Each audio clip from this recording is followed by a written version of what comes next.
ஸ்ரீ பரம அம்ச யோகானந்தரின் வாழ்க்கை வரலாறு. அத்தியாயம் 1, பாகம் 3. நான் பிறந்த சிறிது ஆண்டுகளுக்குள்ளாக லாகிரி மகாசயர் இந்த உலகை விட்டு நீத்திருந்தார். அவரின் படத்தை எனது பெற்றோர்கள் பூஜை அறையில் வைத்து பூஜித்து வந்தனர்.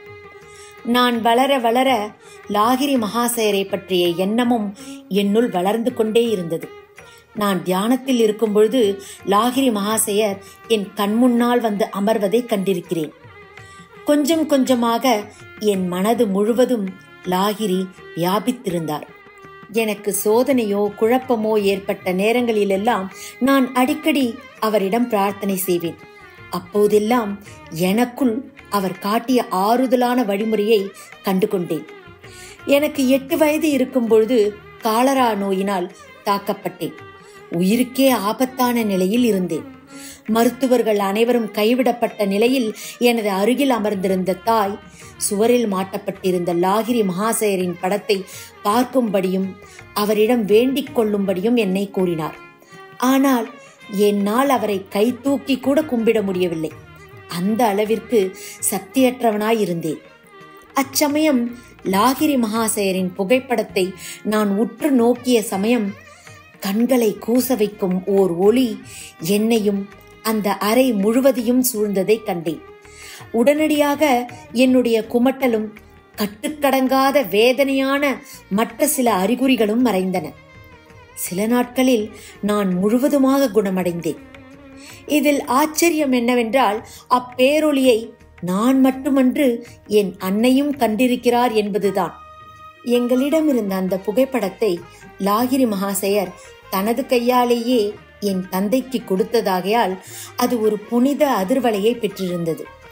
அந்த புகைப்படம் யாரால் எடுக்கப்பட்டது, எப்படி எடுக்கப்பட்டது என்பதற்கும் ஒரு சிறிய கதை உண்டு. இந்த கதையை என் தந்தையின் சகோதர சீடர் காளிகுமார் ராய் அவர் மூலமாக தெரிந்து கொண்டேன். லாகிரி மகாசயருக்கு தன்னை புகைப்படம் எடுப்பதில் வெறுப்பு இருந்தது போலும். ஒரு சமயம் கங்காதர் பாபு என்கிற புகைப்படக்காரர் காளிகுமார் ராய் உள்ளிட்ட பக்தர்களின் கூட்டத்துடன் லாகிரி மகாசயரை புகைப்படம் எடுத்துள்ளார். ஆனால் புகைப்படத்தில் லாகிரி மகாசயர் இருப்பிடமானது வெறுமையாக இருந்தது. அவர் மீண்டும் லாகிரி மகாசயரை பல முறை புகைப்படம் எடுக்க அந்த புகைப்படத்தில் லாகிரியின் உருவம் பதிவாகவே இல்லை.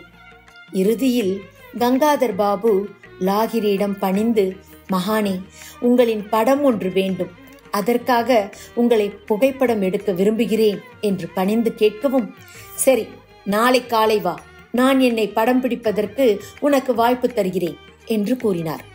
அதன் பிறகு மறுநாள் காலை அந்த புகைப்படக்காரர் சென்றதும் லாகிரி மகாசயர் அமர்ந்த நிலையில் ஒரு படம் பிடிக்க அனுமதித்தார். அந்த படம் தான் இது. இதை தவிர அவர் வேறு எந்த படத்திற்கும் அனுமதி வழங்கவில்லை.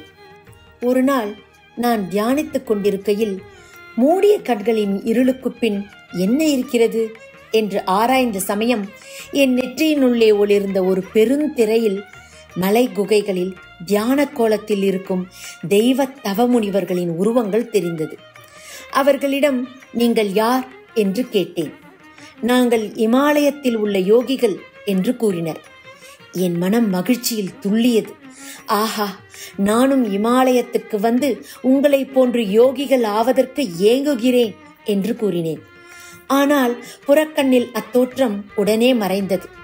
ஆயினும் நெற்றியிலிருந்து தோன்றிய ஒளியானது பேரொளியாகி விரிந்த வளையங்களாகி எல்லையில்லாமல் பறந்தன. இந்த அதிசய ஒளி என்ன என்று கேட்டேன். நான் ஈஸ்வரன், நான் ஒளி, நான் உன்னுடன் இரண்டர கலக்க விரும்புகிறேன் என்று மேகத்தின் முழக்கம் போல அக்குரல் இருந்தது. நான் அன்று தியானத்திலிருந்து மெல்ல விடுபட்ட போது இனி இறைவனை தேட வேண்டும் என்கிற ஆசை நிரந்தரமாக என்னுள் நிலைத்து விட்டது. என் அக்காவுடனான இளமைக்கால நினைவில் சிலதையும் குறிப்பிட விரும்புகிறேன். அது என்ன என்பதை அடுத்த அத்தியாயத்தில் பார்க்கலாம்.